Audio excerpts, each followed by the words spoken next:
Good morning दोस्तों, SMTV पे एक बार फिर आप लोगों का बहुत बहुत स्वागत है। और आज यूक्रेन और रूस के बीच जो युद्ध चल रहा है उसका आज 15वां दिन है और बहुत सारी चीज़ें इससे निकल कर आई।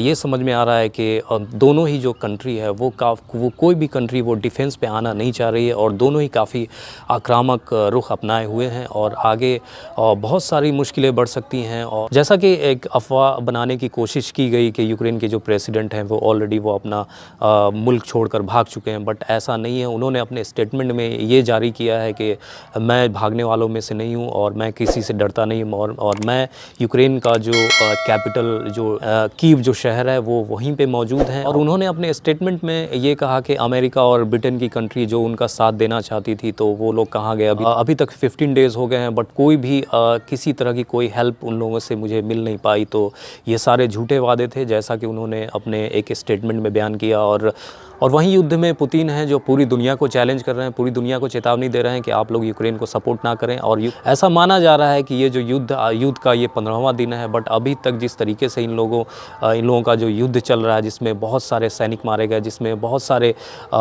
यूक्रेन जो है वो स्ट्रगल कर रहा है, बहुत सारे नागरिक को उन्होंने खोया, बहुत सारे लोग वहाँ वो अपनी कंट्री को वो लोग प्लान करके दूसरे पड़ोसी मुल्क में वो लोग शिफ्ट हो रहे हैं और प्लान कर रहे हैं वहाँ से।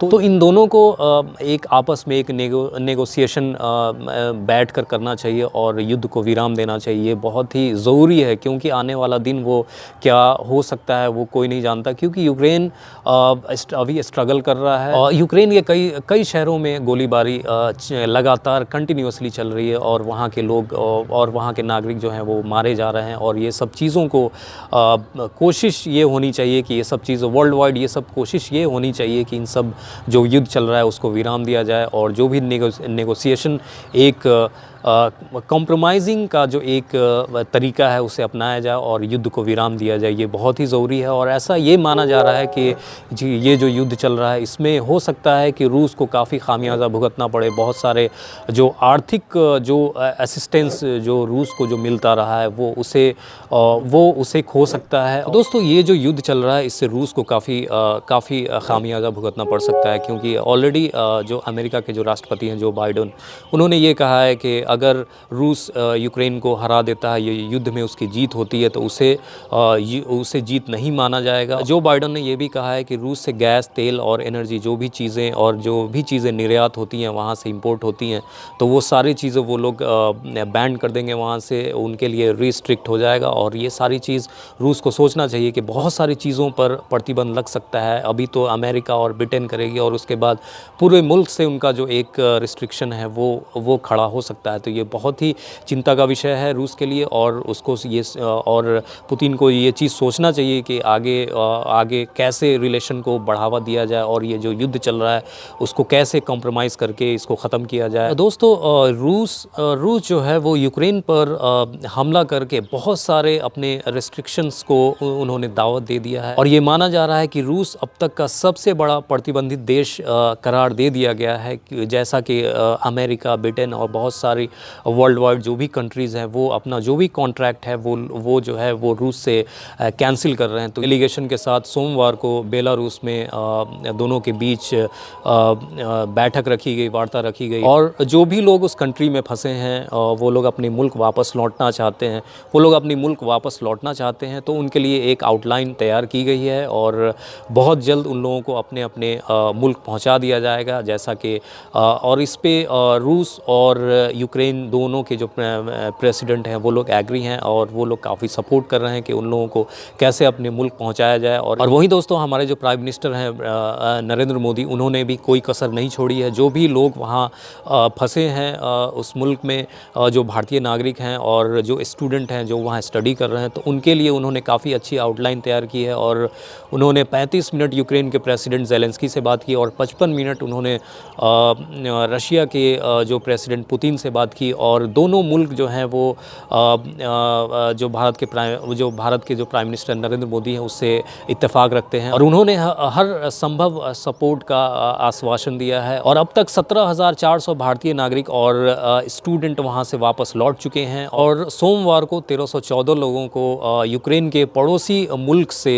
वहां से उन लोगों को अपने मुल्क भारत में उन लोगों को रेस्क्यू किया गया, भारत में उन लोगों को वापस लाया गया। तो ये बहुत ही अच्छी एक प्राइम मिनिस्टर नरेंद्र मोदी का एक कदम है कि वो हर संभव कोशिश कर रहे हैं कि वो कैसे भी अपने जो नागरिक हैं वो अपने मुल्क वापस लौट सकें। और पिछले 2 दिनों में जो यूक्रेन का जो एक शहर है मारियोपोल, वहाँ से भी काफ़ी गोलीबारी हो रही है और वहाँ से लोगों को रेस्क्यू किया जाना था। बहुत सारे लोगों को अपने मुल्क वापस स्वदेश लौटना था, बट ऐसा नहीं हो पाया। ऐसा कि ज़ेलेंस्की का दावा है कि गोलीबारी को लेकर ये जो निकासी है इसको रद्द की गई और आगे ऐसा उनका ये कहना है कि आगे जो हर संभव जो कोशिश होगी वो मैं इंडिया को सपोर्ट करूंगा और यहाँ के जो भी लोग हैं उनको अपने मुल्क जो है वापस लौटाऊंगा। इसको लेकर प्राइम मिनिस्टर नरेंद्र मोदी ने धन्यवाद कहा है, दोनों मुल्कों के जो प्रेसिडेंट हैं उनको धन्यवाद कहा है और जो उन्होंने ये भी बताया कि जिस तरीके से आप लोग ह्यूमन कॉरिडोर को जिस तरीके से आप लोग बढ़ावा दे रहे हैं वो बहुत ही अच्छी बात है और आगे भी आप ऐसा करते रहेंगे। और उन्होंने दोनों कंट्री के बीच समझौते का एक प्रस्ताव रखा, बट दोनों ही मुल्क मानने को तैयार नहीं है। और प्राइम मिनिस्टर नरेंद्र मोदी ने उन्होंने ये भी कहा है कि आप लोग आपस में बात करें और मसले को सुलझाएं और जो भी कॉम्प्रोमाइजिंग जो एक डिसीज़न निकलता है, वॉर का जो एक कंडीशन चल रहा है उसको वापस लें और शांति के साथ शांति बनाए रखें। और ये पूरे वर्ल्ड के लिए ये एक अच्छा एक स्टेप होगा। तो जैसा कि प्राइम मिनिस्टर नरेंद्र मोदी ने ऑलरेडी पुतिन से कहा है कि वो ज़ेलेंस्की से डायरेक्ट बात करें और उन्हें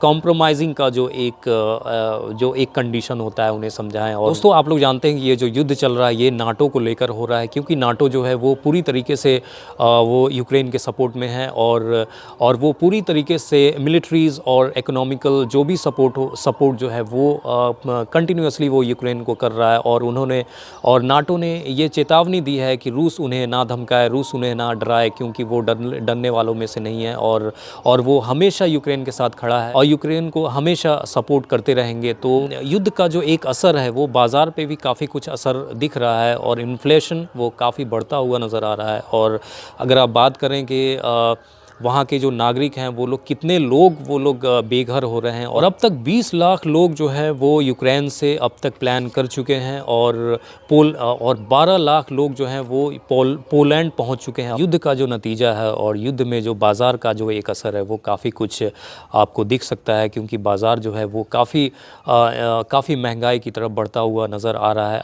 अभी तक अगर आप कच्चे तेल की बात करें तो $139 पर बैरल ये जो है ये पहुंच चुका है और ये अब तक का 2008 के बाद ये अब तक का ये सबसे हाईएस्ट लेवल का ये प्राइस है। और आने वाले दिनों में जो पेट्रोल और डीज़ल की जो कीमत है वो बढ़ती हुई नज़र आ सकती हैं। तो ये बहुत ही अनफॉर्चुनेट है और आने वाले दिनों में बहुत सारी चीज़ें कच्चे तेल ही नहीं बहुत सारी चीज़ों पर प्राइसिंग बढ़ सकती है और बहुत सारी आशंका जताई जा रही है कि अगर ये युद्ध को विराम नहीं दिया जाए, अगर ये युद्ध को स्टॉप नहीं किया जाए तो ये आम जनता के लिए ये एक बहुत बड़ी मुसीबत बन सकती है। अगर आप इन्फ्लेशन की बात करते हैं तो सेंसेक्स की भी बात कर लीजिए। सेंसेक्स में अब तक 1491 अंक की गिरावट आ चुकी है और वहीं निफ्टी में भी 383 अंक की गिरावट आ चुकी है।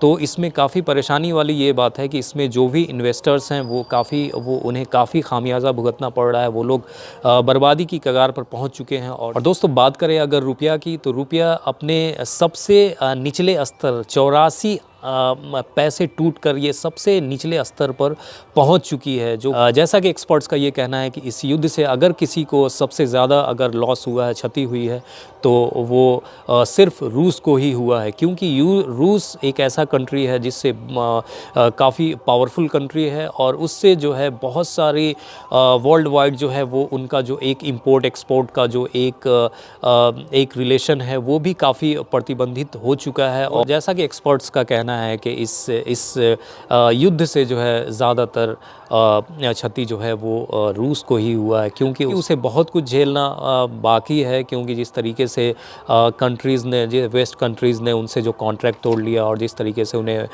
इकोनॉमिकल असिस्टेंस जो उन लोगों ने रिस्ट्रिक्ट कर दिया है उनके लिए, वो बहुत ही वो आने वाले दिनों में रूस के लिए वो एक काफ़ी चैलेंजिंग होगा। और तो ये सारी बातें थी। आज युद्ध का ये 15वां दिन है और अब तक जो वर्ल्ड की जितनी भी कंट्रीज़ हैं, चाहे वो अमेरिका हो या ब्रिटेन की कंट्रीज़ हों या जो भी कंट्रीज़ हों, वो सभी लोग ये चाह रहे हैं कि कैसे भी इस युद्ध को स्टॉप किया जाए और एक कॉम्प्रोमाइजिंग सिचुएशन बन जाए। बट दोनों ही मुल्क काफ़ी अटैकिंग मूड में हैं और कोई भी हथियार पीछे वापस लेना नहीं चाहता, और दोनों ही अपना जो एक स्टेटमेंट है उस पे वो लोग कायम हैं। दोस्तों, ये थी पूरी अपडेट रशिया और यूक्रेन के बीच जो युद्ध चल रहा है। तो दोस्तों, मिलते हैं फिर एक नए वीडियो में एक नए टॉपिक के साथ। तब तक के लिए गुड बाय एंड खुदा हाफिज़, and please don't forget to subscribe my channel. Thank you very much.